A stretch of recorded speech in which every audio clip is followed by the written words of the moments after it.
Welcome back, guys, to the final beer review of the night. I said I was only going to do two. I'm on my third. You could call it the fourth if you take into account the cock up that I made before. Anyway, let's crack on with it. Now, I've got another German one here. This was from the Beer Hawk German pack that I got, 35 quid for 15 beers. A first for me, never had nothing from these guys. I've heard of them. Probably to most of the normal sort of general public, they probably haven't heard of them or heard of their beers. I'm looking forward to this. Like I say, I love me German beers and that. So I'm looking forward to trying something totally, probably different, I'm guessing. Well, it might not be totally different, but it's definitely from a different brewery anyway. Anyway, shut up, Baz. Let's get on with it. I'm going to bang it in this. It's not a problem. Trust me, it's not Star of Pramen I've got because that's not German. But I haven't used that yet. So I'm going to bang it in there. So we've got a beer from Brauhaus Tegernseer. Tegernseer, yeah. Brauhaus Tegernseer, and this is a bottle of their Tegernseer Hell. Get my teeth in. Tegernseer Hells. So we've got a Hells beer now. It's in a 500ml bottle. Coming in at 4.8%. I love the old German sort of design, the old like almost Oktoberfest thing, isn't it, on the cover. There's the label, not the label, the fucking bottle cap. I'm going wrong today, and I should have stopped doing these. Couldn't get that in there decent, but anyway, let's shut the hell up. Get on with this beer review. Like I said, I should have had a day off today, I think, from the beer reviews. They're all going tits up. I do apologise. Never mind. Could be worse, couldn't it? I'm quite excited about this. Any sort of beer that, obviously I've heard of them, but any sort of beer that I've not had anything from a certain brewery or a certain beer, and something I don't see, I'm quite excited to try, because, you know, especially being a German one, it's got to be good. It's got to be good. I'm hoping anyway. So, in a glass, look at that. This is obviously nucleated, this glass. The carbonation is absolutely roaring. Like a bloody volcano in there. Clear as you like. Straw in colour. 1.5 finger compact white head on there. It looks like a fantastic beer. So let's dive in on the nose, see what we get. A little bit of pepperiness in there I'm getting. Spicy pepperiness, malty,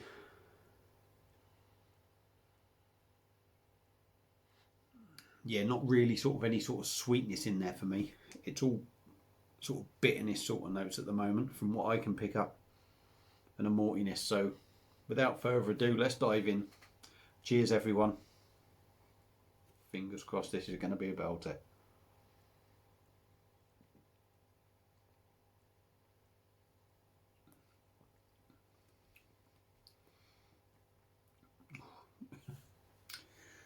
Another prime example from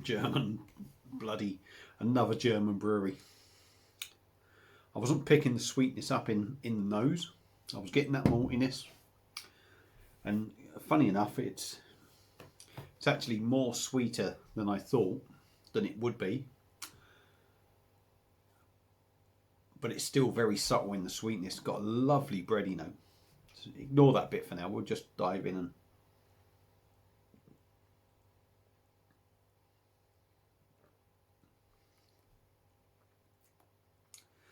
medium body, I would say, average sort of body. Carbonation is typical German carbonation in beers. It looks wild in there, but when you're drinking it, it's not. It's lovely and soft in the mouth, very smooth to drink.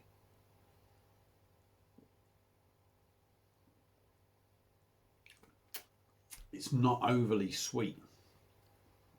There's a sweetness in there, but the breadiness in it is absolutely beautiful. I found with some of the other ones I've had, if they've been bready, they've been quite sweet with it. This has got a sweetness in it, but the breadiness is pretty much the big sort of flavour in there, that malty breadiness, and it's beautiful.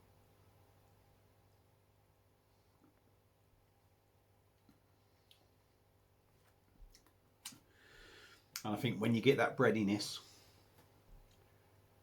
that spicy sort of pepperiness in there, spiciness is coming in at exactly the same time and sort of toning it down. It's so well balanced. It's a belter. It's a belt. It really is.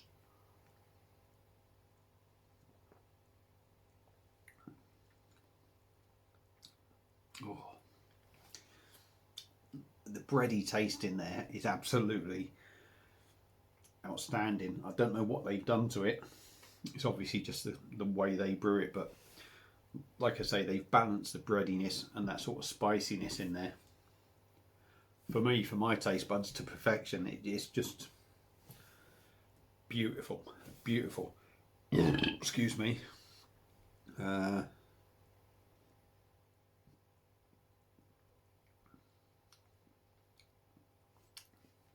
there's maybe a sweet sort of lemon taste running through it, but I don't think it is. I think it's just because the breadiness, it's not a big sort of sweetness, but there's a lot of sweetness in there. It's just so bready. The sweetness doesn't taste as sweet. The spiciness in there sort of cuts through that sweetness, and it almost gives that lemon taste, a bit of sweetness to it. For me, that really is a cracker. That really is a cracker for me. Drinkable as hell, really drinkable. I mean, I ain't been home long, had the bath, had the tea, and that's my fourth beer, like. And although it might seem like I'm quite gassy, I'm chucking them down me quite quick, to be honest. But that is an absolute belter. 4.8. You wouldn't have a clue. You wouldn't have a clue that is 4.8%. You really wouldn't. Because even that bitterness, like I say, everything works so well. It just mingles, and you don't get too much sweetness, you don't get too much pepperiness, you don't get too much lemon, but you taste them all, and it's an outstanding beer. Fantastic beer for me. Absolutely fantastic. So there you go. That's from Brauhaus Tegernseer, and that's their Tegernseer Hells. Absolutely belting. See it, pick it up. Anyone else that's had it, let me know what you think. Love it. Thanks for subscribing. Thanks for watching and everything. That's the end of this night's beer reviews. Apologies for all the little balls ups I made. I probably don't look very good today, but hey ho, things go wrong, and it's just one of them days. So, like I say, thanks for watching, thanks for tuning in, and I'll see you again on another beer review very soon. Cheers.